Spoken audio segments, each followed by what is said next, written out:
So we're going to be talking about just some fundamentals of DevOps, particularly around how it might relate to developers who have not been exposed too much to it. Maybe you've heard of it, maybe you're experiencing it, but not necessarily super familiar with all of the different patterns and practices. As Becca pointed out, my name is Sheila Shahpari. I run a digital consulting agency. We do a lot of low code stuff. Actually, we evolved from being specialists in the Microsoft Dynamics CRM platform, which the reason we got into that was because I identified quite some time ago that it was a low code platform that didn't stink. Like not to be a cynical developer, but we all have that inner cynic in us as developers. And I took to it pretty well. And so we've gone pretty well. We work directly with the Microsoft product team quite a bit. So got a lot of perspective on the Microsoft side. We are also familiar with open source tech and stuff, and we write a lot of code still. The thing with low code is that doesn't mean that there's no code involved. We do a lot of really cool stuff. So anybody's curious about that, feel free to hit me up. Got my email down there. So yeah, with that, I'll go ahead and get started. So DevOps, what is the DevOps story? Let's first take, and I don't have, am I able to do polls? I'm not sure if I can do official polls, but I'll go ahead and just do an informal poll. If you guys can type into the chat. I'm just wanting to get a gauge as to what kind of audience we're working with here. So if we've got developers in the room, if we've got people that are interested in development, we've got people that might be more on the experience development side. So if we could get just a little slew of what we're working with here, that can help me make sure that we're speaking to the right audience. So I don't know, Becca, if we're able to put an official poll or if it's better to just do chat. Okay, cool, we can do chats. Yeah, we'll just do the chat. Yeah, just go ahead and do chats. Okay, cool. Got some newbies. Yay. Love the fresh talent. We got a pro dev, junior dev, newbies. I love it. I love it. I love it. Cool. Okay. Love it. Okay, good. So with that, what about DevOps? Has anyone worked with DevOps? Have we heard of it? Are we using it? Are we a ninja? If you're the ninja, maybe you should be presenting on my behalf because might be better than me. So DevOps, if we worked with anything with DevOps? Okay, good. Well, hopefully this is helpful for you then. Good. Okay. Okay, well let's go ahead and get started. That's a good angle to have. Okay, so we're gonna go ahead and just give a baseline. Maybe some of you have heard some of this concept before. We're gonna assume that we are all in that newbie category. So what is DevOps? So technically the term derives from the words development and operations. What does that mean for us? It means a lot of different things, right? So there's I think everybody might have alluded to this. You hear the term a lot. So some people think of it as infrastructure as code, automation, feature flags, sometimes called feature switches. They're for small deployments. It's Kanban, using some agile principles, a lot of kind of gray areas that are good to kind of clarify out. So usually when you're talking about DevOps, there are multiple aspects to consider with DevOps. There is who's involved with it, the people. There's the processes that you follow, and then what are the tool sets that you might utilize to implement those processes. So why is this important? Well, if any of you are in this industry, especially as long as some of us old timers might be, we have been in the throes of deployments, as you become, especially you that are entering in into this trade, the aspect of deploying your solutions to support a big business or a small business or whatever size of business it might be. Maybe it's a product that you're supporting customers. There is a lot of thought that has to go into the concept of deployment and building out your code to making sure that it's stable enough to get deployed. And so the goals of DevOps at the end of the day are that we need to be able to operate in an agile way, making sure that we're able to allow our developers to put agile methodologies into place and all of these good things to be able to deliver more frequently and be agile and respond more quickly to ongoing needs of efficiency and growth. And then on the other side of it, we need to make sure that things are also being performant, that they're safe, that they're secure. There are a lot of risks that go along with administering our systems and deploying our systems. I was just at another conference just last week, and it was about failures. So when you've worked, especially in consulting or in consulting, what kind of failures might you have been able to draw from that you learned from, and all of those good things that come from failing. And it's good to fail sometimes. You learn from them, hopefully, and then you can apply that. There were a lot of stories around people accidentally doing things in production environments. Production meaning the system that everybody is using, live. If we're not familiar with just the basics around that, we usually have environments that we develop against. We have environments that we might test against, and then our live production environments. Those are ones that are very scary, potentially, depending on how many people are using them. It can be pretty scary to have to be responsible for administering those in case you accidentally do something like turn something on that starts emailing people thousands of times, or things like that most often are a result of the lack of some of these DevOps principles. So the premise of building a website and taking that package and then going and running that installation on a machine, all of that is human driven, and as a result, us humans tend to be error prone from time to time. We might have to have checklists that we're following, and all of these things that the DevOps practices have worked to address because of what we just talked about, with it being kind of like this infrastructure is called, and we'll talk about that a little bit more in detail. But as you can see with all these little blurbs that are on this slide, we've got all of these different needs as a result of the consequences of inefficiency that are why we want to think about utilizing DevOps more regularly. And I will say this is a lot of materials that I have for this are actually a few years old. And things have shifted quite a bit since some of these graphics were put together. So we have a lot more large adoption of DevOps principles, things like Agile and all of these other methodologies that had a little bit of an uphill battle with big enterprises have gotten a lot of momentum since some of these graphics might have been developed a few years ago. But at the end of the day, like I said, these are very important principles that are put into place to reduce errors, make things faster, make things more stable. And it's very important to consider those once you're kind of in the decision-making categories so that businesses can work. The benefits of DevOps are seen, you're experiencing them with some of the cloud products that you might have. So, companies like Facebook or Microsoft, all of their cloud software that they have available, they've implemented these practices.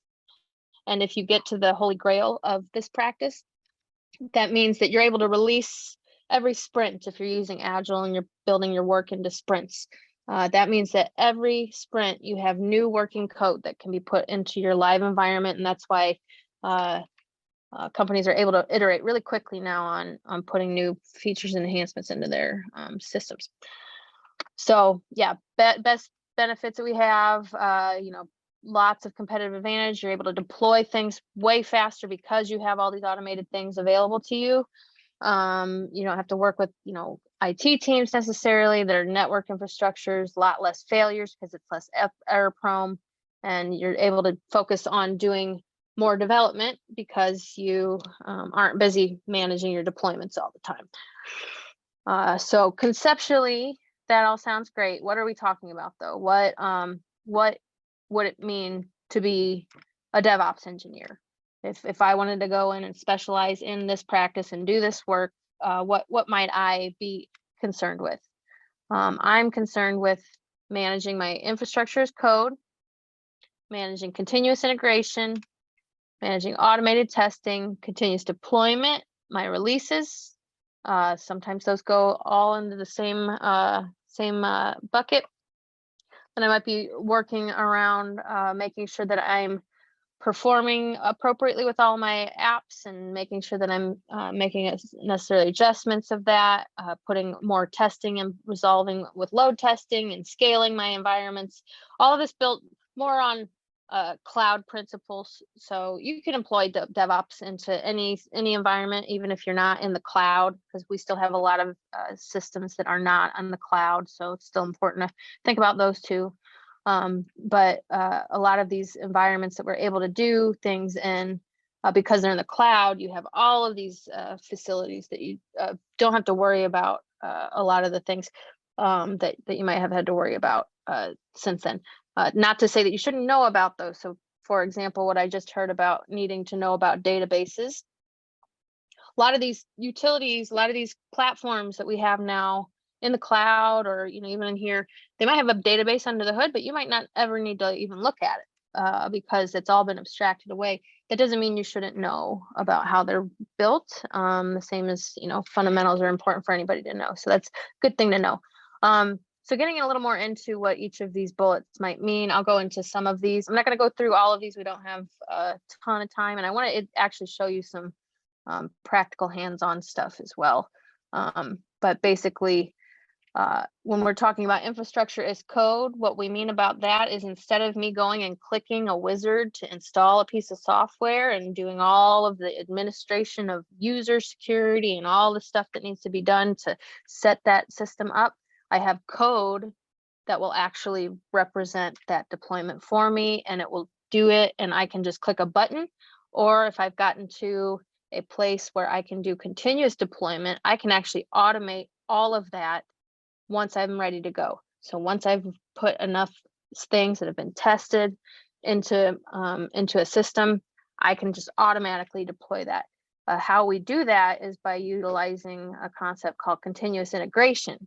What we mean by continuous integration is that we're going to build this into our version control type of systems. Have any of you worked with version control systems before? Have you heard of Git or Azure DevOps, Jira, any of those? Have any of us heard of that? Go back and look at the chat. Okay, worked in Git. Good. GitHub. How many of you have worked on a project with multiple developers?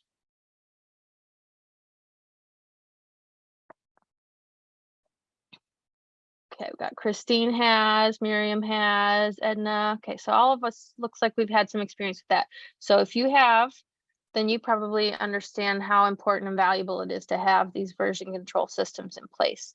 What continuous integration does is it actually builds on that and puts some enforcements in place for us. And I'm not going to go too deep on that because I actually got a pretty good slide about that down the road. So we're gonna hold that off. But the benefit of these continuous integrations is that we're now able to put some checkpoints and make sure that as we are putting our code into place, we are checking it into our version controls, and we're doing things to make sure that it is able to be built and deployed into our environment.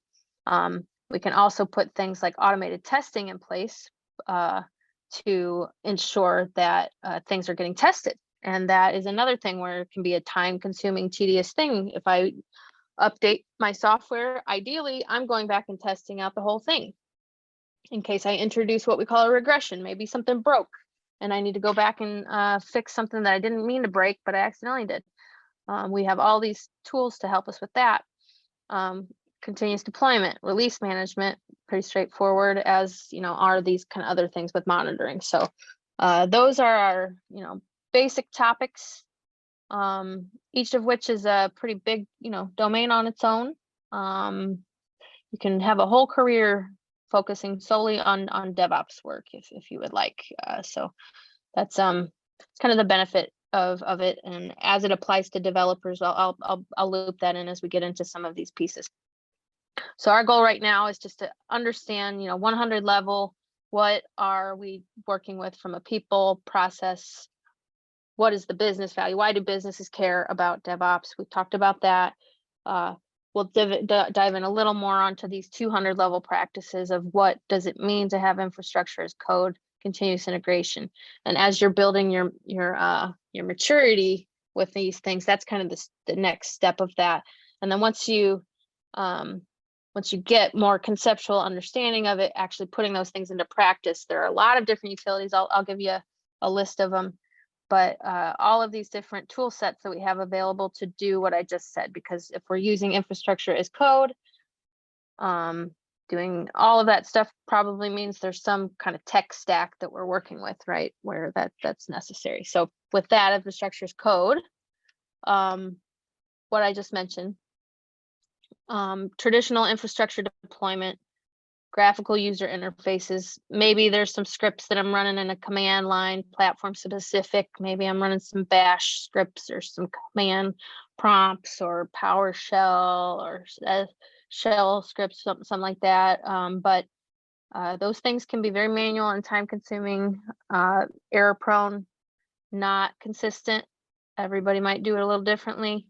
Our configurations are not getting governed as a result. So if I'm configuring my system and I need to go manually make things updated in that environment, I might not be governing all of that very well. And it's very difficult to govern that all of our environments are being in the state that they should be. So is my staging environment that I'm using to test things out, is that really a good mirror of what I would look at if I was putting things into a production environment? Putting things as a scale thing, if I'm having to go manually scale this out to hundreds of computer units or components or whatever, and I'm having to go manually deploy those things out, that can be very difficult to administer. And documenting manual steps, if anybody's ever had to write a deployment guide in their history, they would know that they're not the most fun things to do if you have to manually click through everything. So we have these tool sets now that have evolved over time as to what we can leverage to provision our infrastructure. This works really well in the cloud. We can still do some of these things on premise as well, is what we call that when you're kind of still working in a data center or whatever. But all of the different elements that go with setting up your environment, deploying your solution, all of those things are available to be automated, basically. So you can create and modify those things. And most often these things are declarative. If we know what declarative means versus imperative, we'll talk about that in a second. Why is this beneficial? Well, if we have it in one place, we can then deploy it across. Speed and efficiency. We have the ability to repeat these things across multiple environments then. We can then version all of these things with source control, as we mentioned. So now my infrastructure as code is code that I can version just as much as I can version my code itself. Get a little meta there, but yeah. So that's pretty cool there. And then working through automations with our pipelines. We'll talk about pipelines shortly. And then being able to put all of these best practices in place so that you can do good security measures and things like that. So imperative versus declarative basically means that there are implied things of what do I want to do versus what do I want. And so some of these things are different. I'm not going to go too far into this because this is a little more into the weeds of how we might actually write our scripts out.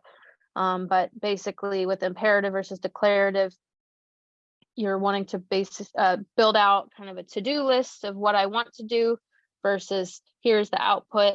I'm going to start with that and go backwards, and then you can kind of version control things. We lean towards the declarative world when it comes to writing our deployment scripts with these pipelines and things like that. So with pipeline specifically, has anybody heard of a pipeline? We heard that term before.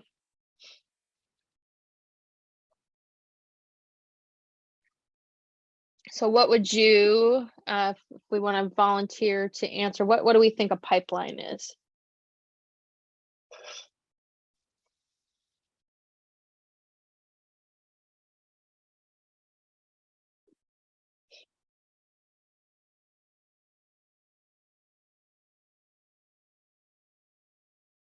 Might be a pretty open-ended question, so I'll go ahead and skip some answers. So we use these pipelines as a way to automate. So they're kind of like if you use Zapier or some of these workflow orchestration tools. It's the orchestration engine that we utilize to do all of our operations. And so Christine's saying the way she knows it's used is that her friend manages pipelines for visual effects post-house, and it means dealing with a lot of data management. Yeah, and so the concept of a pipeline can mean different things for different work streams. What they're usually utilized for is automating some big work set of something, whether that's data management, moving things across environments. You can utilize pipelines for those types of things. DevOps can be used for databases just as much as it can be used for code.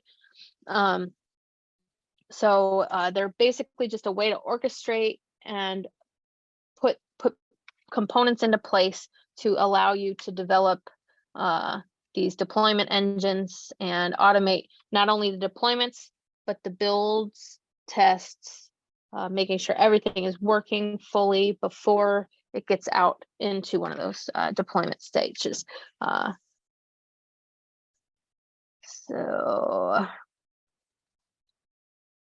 sample setups that we might use. We'll work over this in a little more detail. So I'm going to go ahead and just graze over some of these things for you, but we've got a lot of different utilities. Some examples might be utilizing a tool called Jenkins and utilizing different plugins to then hook into your repository and have it build your code and then utilize a tool set to then deploy your code.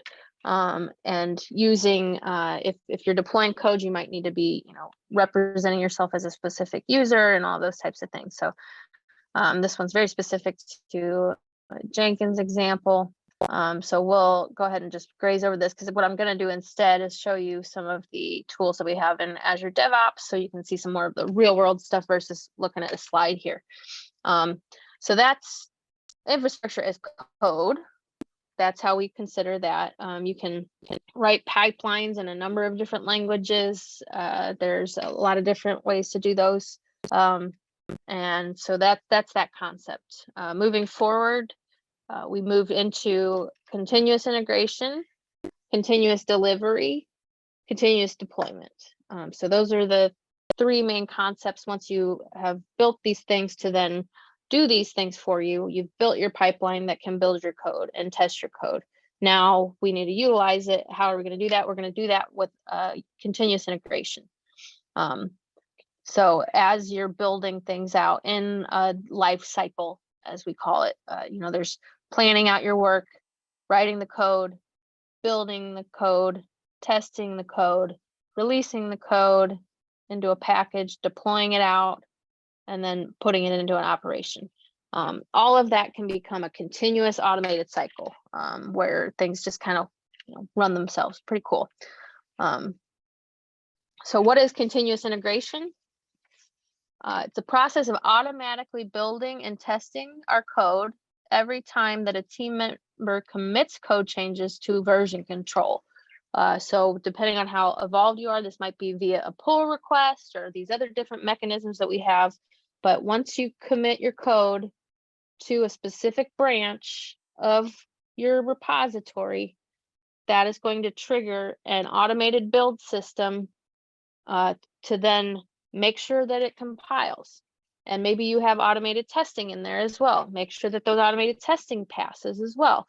Make sure that it is able to merge specifically into your main branch and that you're not putting any breaking changes into that. This is an automated way to do all of that. Probably self-evident, but why would we want to do that? Often us software developers might be working by ourselves for quite some time, and we need to be mindful of the fact that when I'm busy working on this activity, somebody else might be working on something else. That's why I was asking how many of us have worked in teams before, because that's an important aspect of that. So with that, if you have had a period of time where you've been working and that other person's been working, you might be building out conflicts with each other's code bases. And so this is a way to govern and mitigate any bugs from making their way into the system, so that you are enforcing that to be the case. You can put policies in place so that every time you check things in, they build and make sure that everything works, so that you are not checking in breaking code. And as you can imagine, that's going to avoid problems, because you're going to be continuously merging things instead of waiting long periods of time. This becomes very valuable because the cost to developing software as the project evolves goes much more into the maintenance side of things. And this is really angling towards that side of, you build the whole project, that's all done, you're done, you deploy it. That concept of ongoing maintenance is where DevOps really shines, because you're able to minimize what we call technical debt. So anybody that has inherited an old system that's been in place for a long period of time knows very well what technical debt is. I have a graphic, which I wish I would have put on here instead. This one's good too. It's something I have over my desk that says code quality is measured in the level of WTFs of a developer per minute. And so that's a little funny thing that I still keep on my wall. So it's important to minimize our technical debt. So that's big aspect of why we do this continuous integration. So moving onwards, we've talked about the build part. Well, what about the testing part? What does it mean to test in CI/CD? Well, we have different levels of testing. We have our UI tests, we have our integration tests, and we have our unit tests. All of these are different varying types of tests. Our UI tests are the ones where we're clicking through the system. That means you have a fully end-to-end test of everything that's working, because you're operating with it as an end user. Integration tests are more specific to, I'm building out software that talks to another system, and I want to isolate out all the tests that have to be put into place to make sure that my integrations are working. Oftentimes those are done with code. And then the last one is unit tests, and these get to be very low level, basically making sure that you have considered every scenario within your code and oftentimes used methods such as test-driven development to write your code so that you know that there's no bugs in there. Maybe there are, but you've had full test coverage and you've tested everything out. All of those different levels of tests can be automated as well.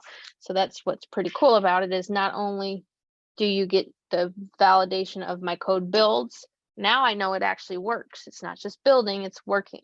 So that's kind of the holy grail. And there's different tools for each of these different types that you can use. So more of a visual aspect of that might be, here's our teams on the left side of what our development team looks like. We're checking all of our stuff into our source control. And then from there, it's actually triggering all of this stuff to make sure that everything's working. And then providing that feedback. If it doesn't work, doesn't pass the test, can't go into that branch, can't go into our production environment. You have to go fix it. So that's the good good beauty of our continuous integration pieces. So that's continuous integration. What do we mean by continuous delivery versus continuous deployment? These are two other terms that you'll hear a lot. Mainly the big difference between the two is, okay, now I've got everything built. How am I getting that over to my production? With continuous delivery, I'm utilizing all of the nice automations, but I'm still clicking a button. I'm still looking over those things because I still want to make sure everything's going okay.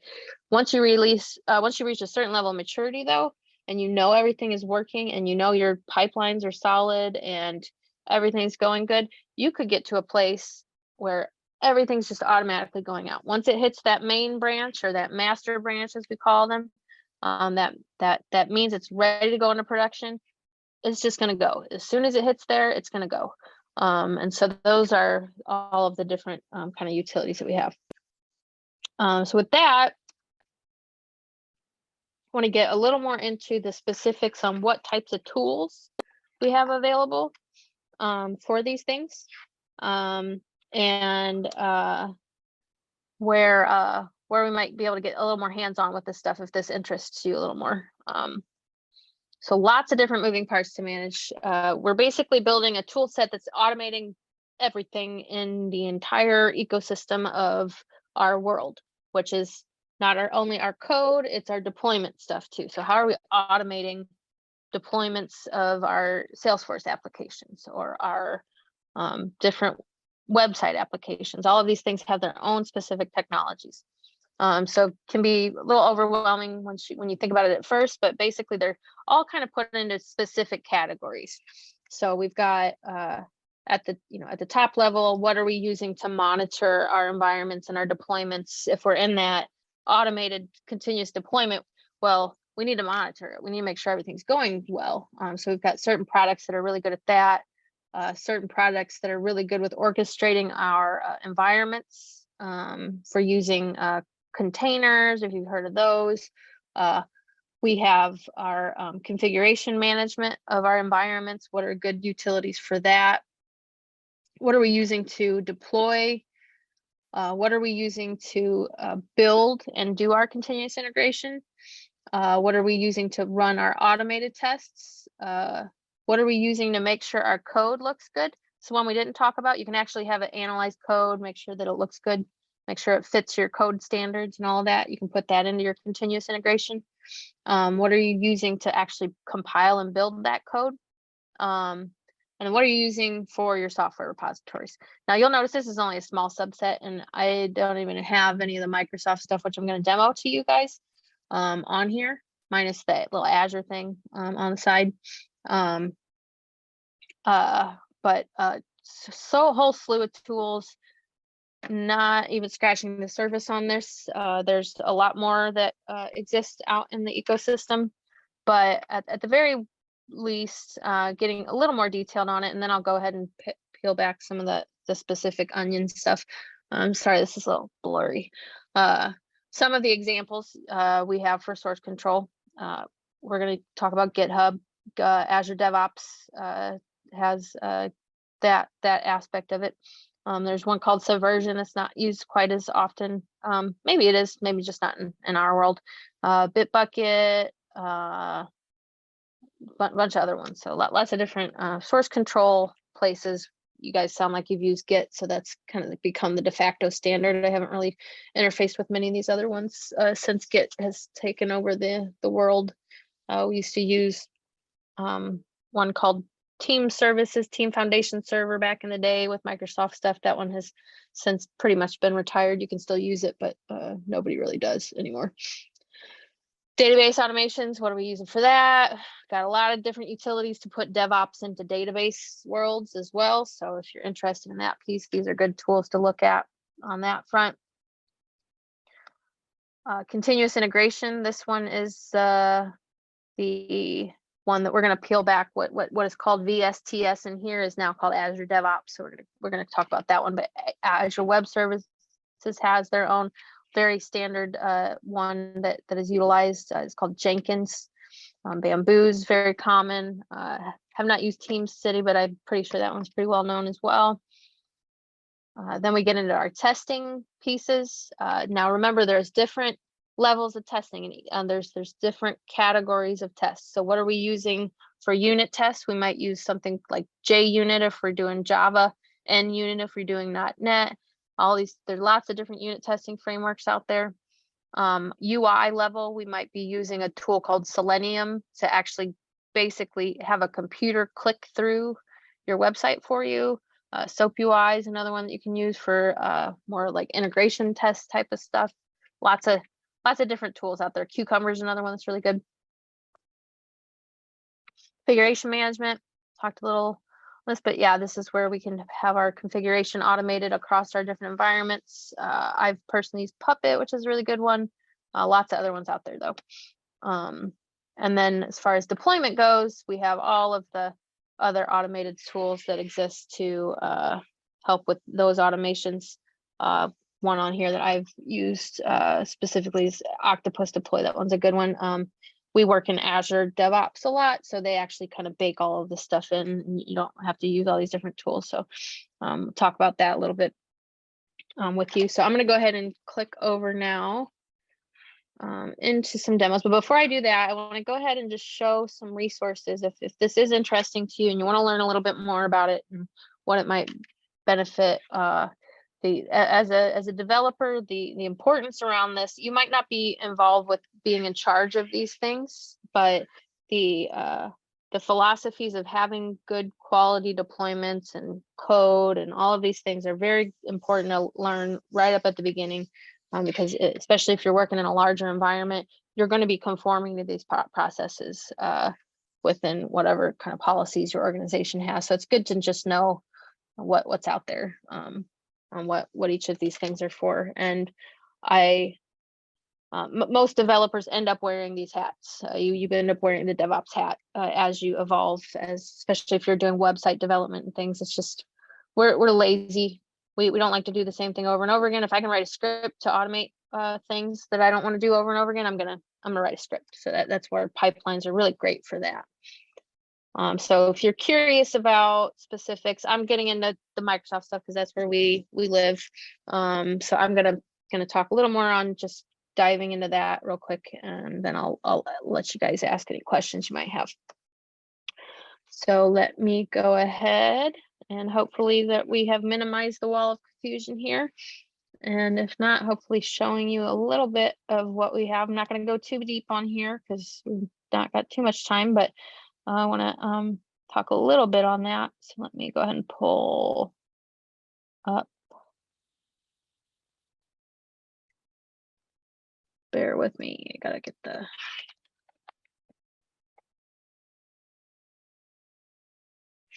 Okay. So what I'm going to show you guys is showing the wrong window. There we go. Whoopsie.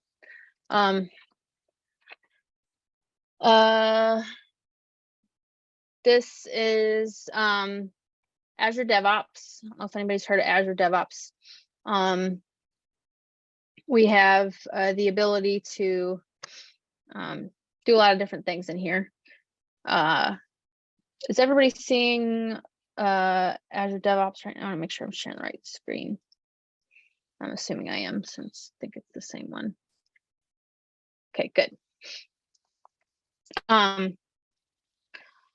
So utility like Azure DevOps, there's plenty of other ones out there. This is just kind of a one practical example. They actually have some sample projects that they'll just automate generation for, which is pretty cool too. So this is one that I built from one of their just sandbox environments, Parts Unlimited. It's just I don't even know what kind of company it is, but it's a good example of seeing how pipelines work and all of those things. So within Azure DevOps, we have a lot of different things available to us. We have the ability to track our work items in our sprints. So let's say that this sprint, I have certain stories that I'm working on. I can see those all in here.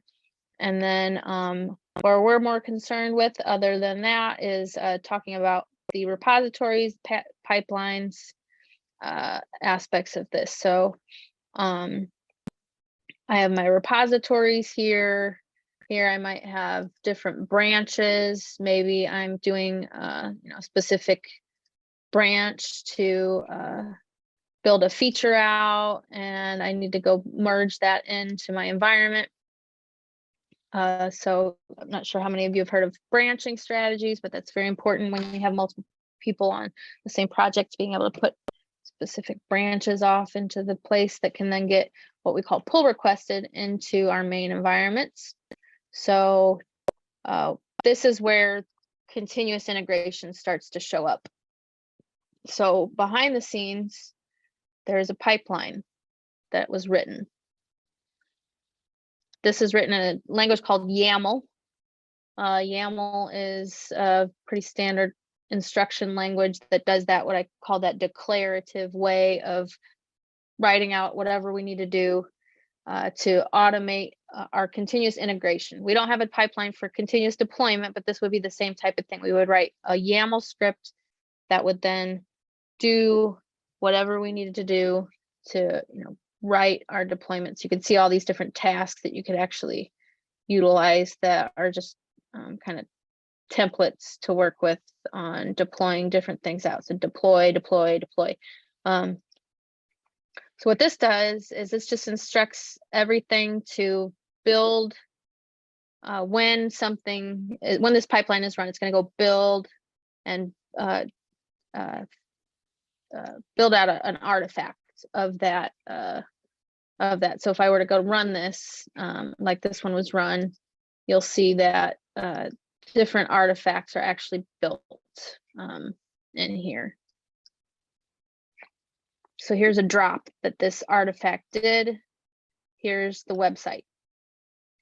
If I had this set up with continuous deployment, it would actually take this output and then deploy it out to whatever environment we wanted it to run. And if I was doing continuous deployment, I would have it doing it automatically. Oftentimes we're not necessarily wanting to do that just yet, so we're going to have it continuous delivery where we're going to go click the button still.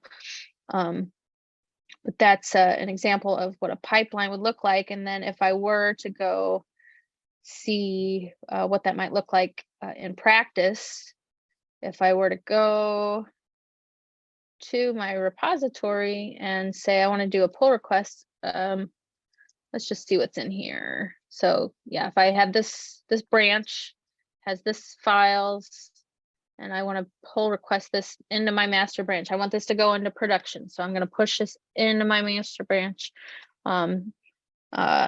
I know this is covering a lot of different stuff. Not sure if everybody's talked about branching before, but I just want to show kind of what this could look like. So we're going to just production deployment of our E2E solution. And you can put policies in place in here. I can make this where in order to approve this pull request, I have to have a work item linked. So I have all my work items here. I need this to be reflecting so that my project managers know what this was for, and here's the code that it was for. I can actually link that in here, which is really cool.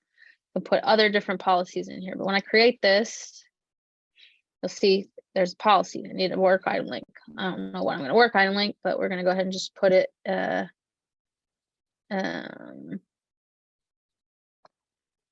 going to pretend that I have a work item assigned to me in this sprint that is to deploy this solution. So we're just going to pretend that this is that work item, and then you'll see it's already triggering the build.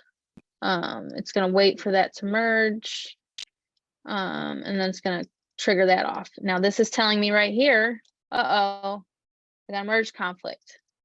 That means that my code is not matching something in my master and I need to go fix it. So that would be an example of something that didn't pass the test, and then I have to go through and actually see what has changed that is causing that merge conflict. Go back into my repository, go review that, and go there. So there's one check right there that prevented me from pushing code out that was going to break. So it would then from there, if it passed there, because we don't have enough time to actually go fix that, right? But if it was going to go past that, we would build it. If that builds, passes. If it doesn't build, not good, fail. So lots of different checks that you can then do to make sure. You can then also make sure that it passes all the tests. If it doesn't pass the test, doesn't go into master. Can't go into master until it goes through all of these checks. Then I know if it passed all those checks, it can go into my master solution. That means it's ready to go into production. That means it passed all the tests. I can go into production. If I'm doing continuous delivery, I could set it up where automatically when it goes into the master branch, it's going to go out to production immediately. And that means that anytime I'm checking anything in that gets pull requested into that master branch, it's going to go in immediately. So that's kind of the whole premise of that. That is all I think I was planning on talking about today. So wanted to see, does anybody have any questions or anything they'd like to bring up?